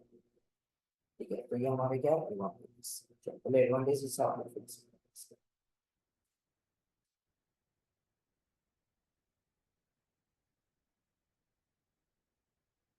आ जाएगा वहां पे।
डिसएडवांटेजेस में ये लोग क्या बोल रहे हैं, सबसे पहले देखो वर्कलोड कम होगा वो एडवांटेज है, बट लेकिन उसका डिसएडवांटेज क्या है, फीस भी क्या हो जाने वाला है कम, प्लस वो क्या हो जाएगा share. Psychological problems when forms of different standings are associated in joint attack. मतलब एक फॉर्म को ऐसा लगेगा कि भाई हम जो बोल रहे हैं वो सही है, दूसरे फॉर्म को लगेगा भाई हम तो बहुत छोटी फॉर्म है, उसके सामने क्या ही बोलेंगे।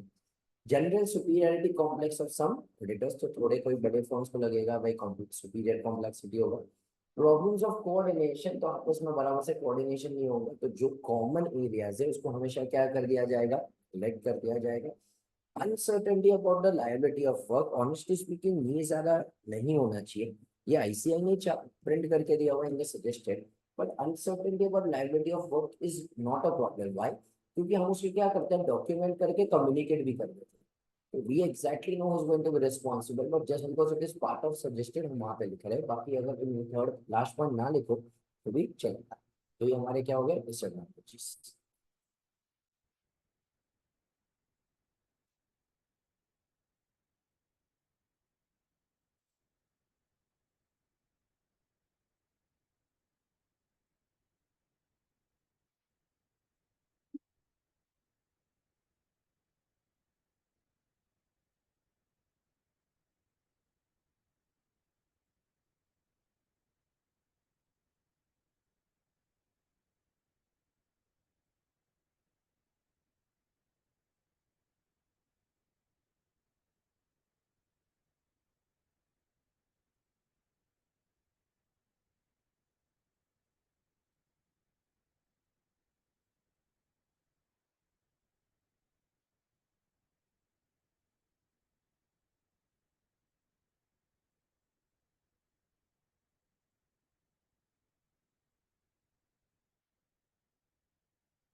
भाई भाई छुट्टी ऑफिस में चालू मुश्किल तो नहीं तुम्हें पूरा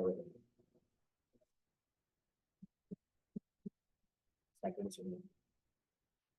तो ये हफ्ते में तो सिर्फ क्या ट्यूसडे वेडनेसडे थर्सडे,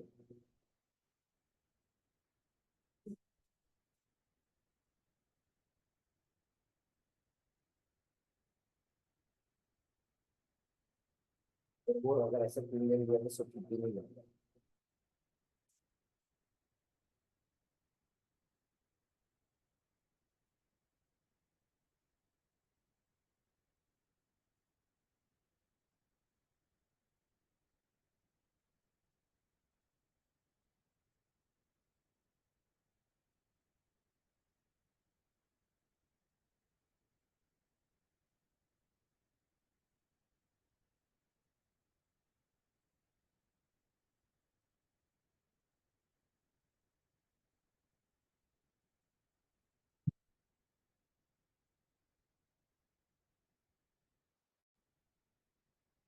बड़े आगे।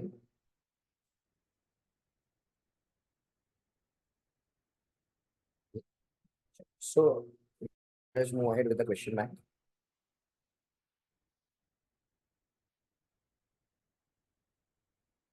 अब ये जो क्वेश्चन है ना बहुत पुराना क्वेश्चन है, ठीक है, तो दिस इज 2010 से भी पुराना क्वेश्चन, एक बार रीड करते हैं, because there is one small point that I want to discuss here. Dice Limited appointed two firms, MN and Associates and PQ and Company, as joint auditors for conducting audit for the year ended 31st of March 20. In the course of audit, it had been observed that there is a major understatement in the value of inventory. The inventory valuation work was looked after by MN and Associate, but there was no documentation for the division of the work between the joint auditors. Comment on the above situation with regard to the responsibility. तो कौन सा वाला point आ जाएगा, responsibility. पर लेकिन वहां पे हमें एक पॉइंट ऐड करना पड़ेगा, if there is no documentation of the work all joint auditors are jointly and certainly responsible. तो नेम्स वाले में कहीं पे ये वाला पॉइंट नहीं था, तो ये पॉइंट हमें ऐड करना पड़ेगा कि if there is no documentation तो क्या हो जाएगा, जॉइंट एंड सर्टेनली। तो यहाँ पे तो तुम कर दो, बट लेकिन सेम पॉइंट कहाँ पे जाके लिख लो, नेम्स वाले में। So when you are revising for the next time तुम क्वेश्चन में शायद ना करो, तो जहां पे भी स्कोप डिवाइडेड नहीं है वहां पे क्या आएगा, joint and several responsibility.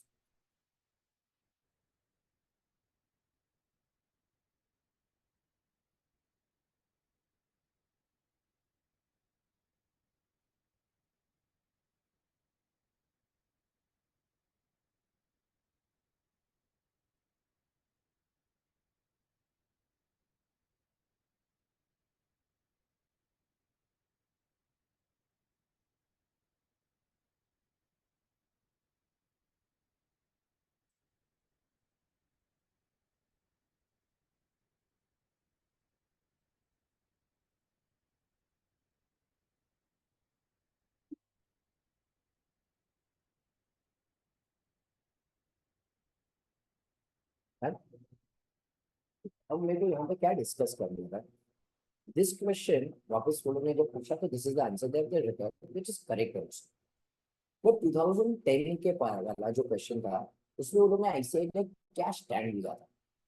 ICI ने बोला कि देखो कोई डॉक्यूमेंटेशन नहीं है, तो एज पर 299 तो क्या होगा, जॉइंट एंड सेवरल रिस्पांसिबिलिटी। पर वो लोग ने बोला कि भाई यहाँ पे दो फर्म्स थी, एमएनएम एसोसिएट्स एंड पीक्यू, और वैल्यूएशन वो किसने किया था, एमएन ने। अगर PQ and company court of law में जाके प्रूव कर देता है कि भाई वैल्यूएशन का काम तो हमने देखा ही नहीं था, इन्वेंट्री का ये सबसे किसने देखा था, पीक्यू ने, तो फिर सिर्फ किसकी जिम्मेदारी होगी, एमएन की होगी। तो आईसीआई ने पुराने आंसर में इस तरीके से लिखा था, जो नए आंसर में उन्होंने खुद भी निकाल दिया। आईसीआई बोला केस टू केस बेसिस जाने दो, हमने तो हमारे स्टैंडर्ड के अंदर क्या लिखा हुआ है कि डॉक्यूमेंटेशन होना चाहिए, तो joint and several responsibility.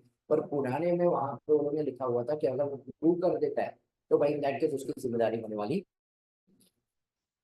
Question number 2, ठीक है। अब ये क्वेश्चन है ना थोड़ा बहुत एक्सपोर्ट के रिलेटेड भी है, पर लेकिन इसमें दो सब क्वेश्चन है, एक किसके बारे में 290 में और एक किसके बारे में एक्सपर्ट्स। तो हम यहाँ पे भी करेंगे और सेम क्वेश्चन में गो टू 620 वहां पे भी करेंगे। पढ़ो यहाँ पे, KRP at its appointed Mr. X, Y, and Z as joint auditors to conduct auditing for the financial year 14-15. For the valuation of gratuity scheme of the company, Mr. X, Y, and Z wanted to refer to their own actuaries. Own actuaries मतलब कौन हो जाता है, expert.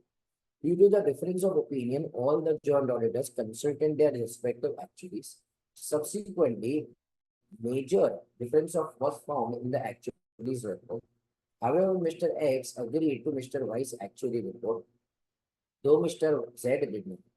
Mr. X contends that Mr. Y's actuary report should be considered in the audit due to majority of the votes. Mr. Z isn't there. You are required to briefly explain the responsibility of auditors when joint and several responsible in respect of audit conducted by them, and also guide Mr. Z in such a situation. तो यहाँ पे कौन सा वाला point आ जाएगा, mains वाला, जहाँ पे क्या आ जाएगा, जॉइंट एंड सेवरल। बट लेकिन वो लोग ने क्या बोला हुआ है, ऑल्सो गाइड मिस्टर जेड इन सच ए सिचुएशन।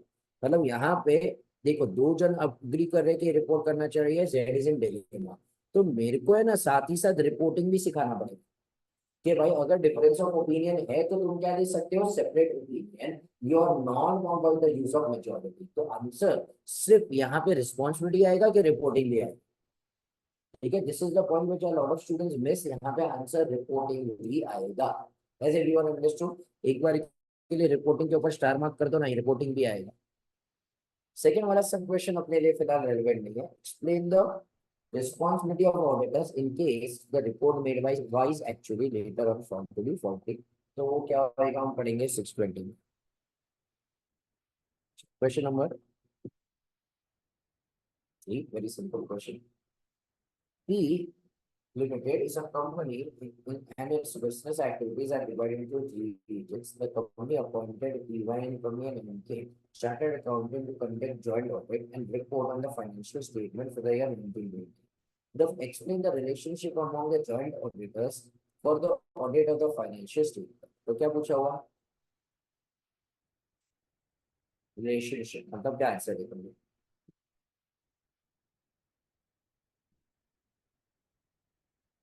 कोऑर्डिनेशन वाला पार्ट, ऑब्वियसली रिस्पॉन्सिबिलिटी वाला पॉइंट दिया है। ठीक है, तो रिलेशनशिप मतलब ऐसा नहीं बोला कि क्या कोऑर्डिनेट करना चाहिए, तो बस वापस ये लोग यहाँ पे आंसर में क्या जानना चाहते हैं तुमसे? रिस्पॉन्सिबिलिटी जानना चाहते हैं, तो स्टार मार्क करो इस वाले चीज को, और हाईलाइट क्या करो, रिलेशनशिप वाले को, और स्टार मार्क करो।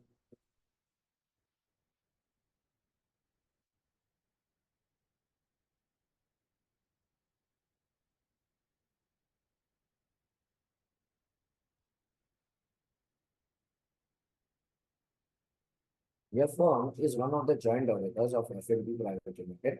Under what circumstances joint auditors are jointly liable for the work in relation to the audit of financial statement?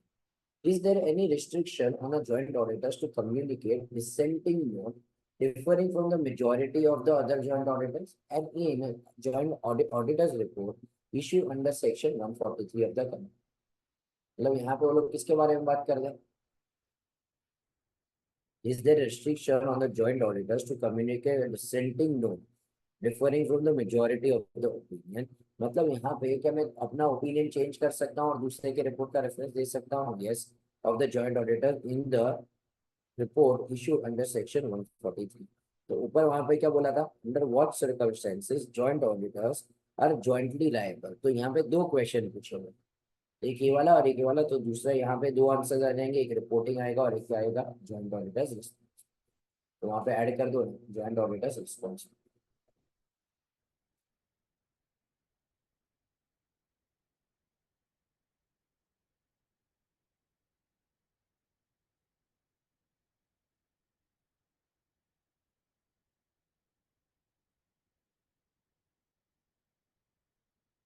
Name and company, LLP and ABC Associates. LLP are joint auditors of BHS Limited. BHS Limited is a listed company and had been in existence for last 50 years. Since the beginning, this company was audited by MQS and Associates due to the audit rotation. The company had to bring in the new auditors. Considering the size of the company, two auditors were appointed as. Since the company is new to this auditors and the concept of joint auditors to whom the audit work has been divided, management had a discussion and understood that each joint auditor is responsible only for the work allotted to him, whether or not he has prepared a separate report on the work performed by him and others।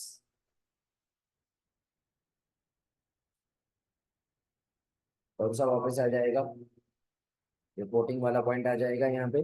बस यहाँ पे क्या कर रहे हैं, दो joint auditors were appointed since in the new the concept provided management had discussion and understood responsible only for the work allotted, whether or not prepared a separate report on the work performed by him।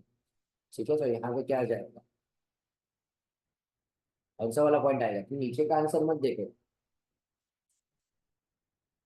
कौन सा वाला point आएगा? I want you everyone to read the answer question once again.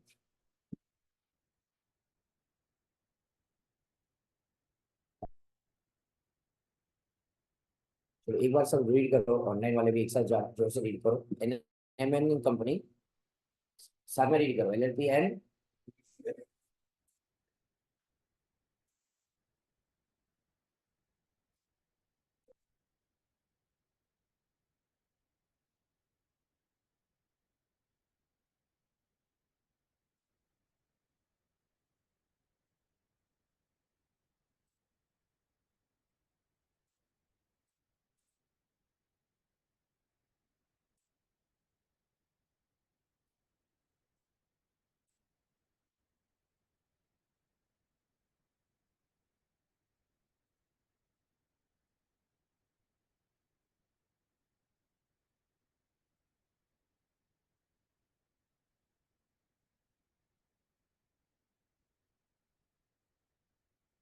कौन सा answer आएगा? Reporting भी लिखना पड़ेगा, क्यों?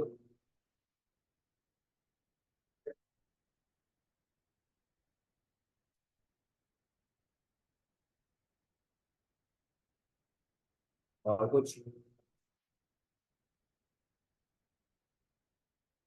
क्या है? कितने लोग कह रहे हैं रिपोर्टिंग है, कितने लोग कह रहे हैं रिस्पॉन्सिबिलिटी है, कितने लोग कह रहे हैं दोनों आएगा? यहाँ पे दोनों आएगा, रिस्पॉन्सिबिलिटी भी आएगा और क्या आएगा, रिपोर्टिंग भी आएगा। तो दोनों के दोनों पॉइंट्स यहाँ पे लिखने पड़ेंगे। तो हम यहाँ पे बताना चाहते हैं कहाँ पे जॉइंट एंड सेवरली लाइबल होंगे और कहाँ पे दोनों की क्या होगी, डिस्टिंक्ट रिस्पॉन्सिबिलिटीज। नेक्स्ट, रीड करो सब एक साथ।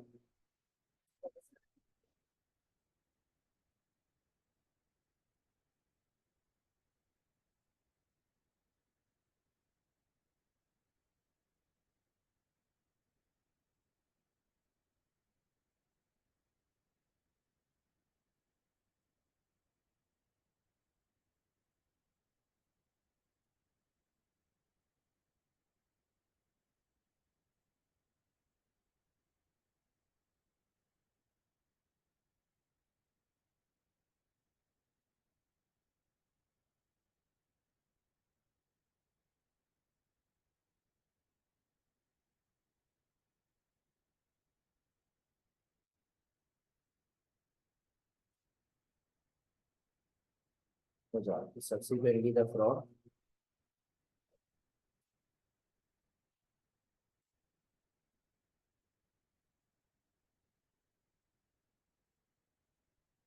आएगा, दोनों आएगा, रिस्पॉन्सिबिलिटी भी आएगा, रिपोर्टिंग भी आएगा। बस यहाँ पे मैं लिखना पड़ेगा we are not going to accept the.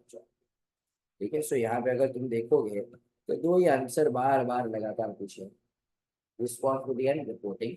इसलिए अपन ने किसको स्टार मार्क किया हुआ है, कोऑर्डिनेशन को, और दूसरा कौन सा, कौन सी चीजों को हमें डिस्कस कर।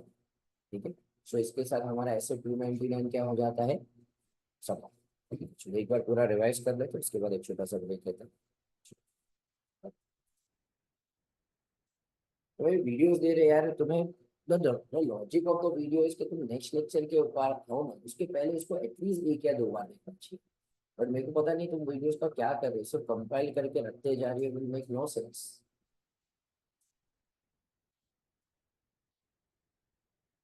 Must watch it at least once twice at least in a week.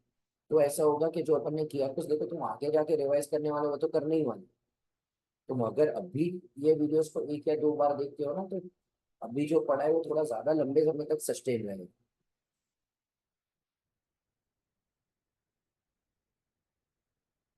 Question number 5 में,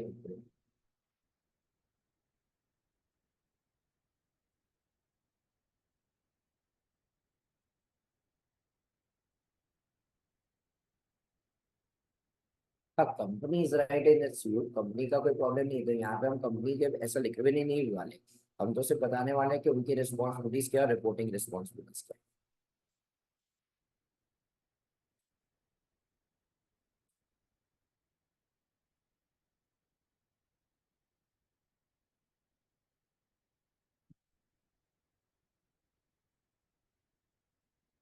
ऐसे 290, व्हाट इज ऐसे 299, रिस्पॉन्सिबिलिटी ऑफ joint auditor.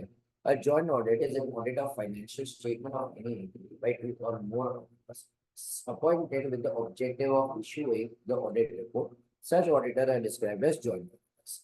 तो हम लोग कमेंट चालू करें का ऑडिट, उसके पहले हमें क्या बनाना चाहिए, स्ट्रैटेजी एंड प्लान। उसमें वहां पे जॉइंट ऑडिटर्स क्या करेंगे, identify the division of the audit areas and common audit areas amongst the joint auditors that define the scope and the work. फिर ascertain करो reporting objectives क्या है, for the engagement to plan the timing of the audit and the nature of the communication that are required. Consider the results of the preliminary engagement activities and the knowledge gained on other similar engagements before. फिर entry decide करेंगे अगर resources necessary. आरओएमएमएस हर एक joint auditor क्या करेगा, खुद से ढूंढेगा, communicate करेगा अगर दूसरे जॉइंट ऑडिटर को डॉक्यूमेंट करेगा for the overall financial statement and also for the area of the allocation amount. फिर वहां पे वो लोग डिस्कशन डॉक्यूमेंट करेंगे, anti what is common as well as specific areas के लिए, और कम्युनिकेट करेंगे पीसीओलॉजी को। फिर वो लोग क्या ओपन करेंगे, कॉमन एंगेजमेंट लेटर और कॉमन रिप्रेजेंटेशन लेटर। अब अगर जहाँ पे स्कोप डिवाइडेड है वहां पे सबकी क्या होगी, डिस्टिंक्ट रिस्पॉन्सिबिलिटी। हर एक जॉइंट ऑडिटर अज्यूम कर सकता है कि दूसरे जॉइंट ऑडिटर ने अपना काम पूरी शिद्दत से किया है, स्टैंडर्ड ऑन ऑडिटिंग के हिसाब से किया है। पूरी जगह पे क्या होगी, जॉइंट एंड सेवरल रिस्पॉन्सिबिलिटी। वहां पे हम क्या बोलेंगे, नेम्स। एन से क्या बोलेंगे, audit book which is non divided. A से decision taken by all auditors in respect of entity. फिर किसके हिसाब से कर रहे हैं अपन, एएफआरएफ। एम से matters which are brought to the notice of joint auditor where any one of them examining that the financial statement comply with the requirement of what statutes. और हम किसके हिसाब से कर रहे हैं, एसएस ऑफ अनाउंसमेंट के हिसाब से। फिर coordination of the among the work में हम लोग क्या बोलेंगे, joint auditors comes across matters which are relevant to the responsibilities of the other joint auditor, या तो जिसके ऊपर अटेंशन चाहिए या डिस्क्लोजर चाहिए या डिस्कशन चाहिए, सबको मिलकर क्या लेना चाहिए, जजमेंट। तो हम कम्युनिकेट करेंगे, कैसे करेंगे, इन राइटिंग। कब करेंगे, prior to the completion of. हर एक जॉइंट ऑडिटर अज्यूम कर सकता है कि दूसरे जॉइंट ऑडिटर ने अपना काम पूरी शिद्दत से किया है, स्टैंडर्ड ऑन इनके हिसाब से किया है। दूसरे जॉइंट ऑडिटर अज्यूम कर सकते हैं कि अगर वहां पर कोई डिपार्चर है फ्रॉम एएफआरएफ या उसके रिस्पॉन्सिबिलिटी से रिलेवेंट है तो उसने अपने बताया होगा। अगर एक पूरे डिवीजन या ब्रांच का ऑडिट अगर एक ही बंदा कर रहा है तो हम लोग अज्यूम कर सकते हैं that comply with the legal and the regulatory requirement, and सारी चीजें क्या है, true and fair, the results of the operation सही। Before finalising the audit report, the joint auditor should discuss and communicate with each joint auditor the respective conclusion that would form the content of the audit. फिर reporting responsibility में joint auditor are required to issue what, common audit report. अगर उन लोग के बीच में disagreement है तो वो लोग सेपरेट रिपोर्ट दे सकते हैं, बट लेकिन वो लोग को क्या करना चाहिए, रेफरेंस देना चाहिए दूसरे जॉइंट ऑडिटर्स के रिपोर्ट का। वो देंगे कौन से पैराग्राफ के अंदर, अदर मैटर पैराग्राफ के अंदर। They are not bound by the rules of major. हम एडवांटेजेस देखें तो पहला एडवांटेज क्या है, शेयरिंग ऑफ एक्सपर्टीज। एडवांटेज आप एक दूसरे से म्यूचुअल कंसल्टेशन ले सकते हैं, वर्कलोड कम हो जाएगा, बेटर क्वालिटी ऑफ परफॉर्मेंस हो जाएगा, improve services to the client. In respect of multinational company, the work can be spread using the expertise of the local firms, which are in a better position to deal with detailed work and the local laws. Lower staff development cost, lower cost to carry out the work, and a sense of healthy competition.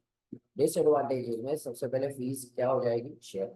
Psychological problems हो सकते हैं, general superiority complex हो सकता है, problems of the coordination of the work and areas of the common work, common concern may be neglected, and uncertainty about the reliability of the work। तो ये हमारा क्या हो गया, S20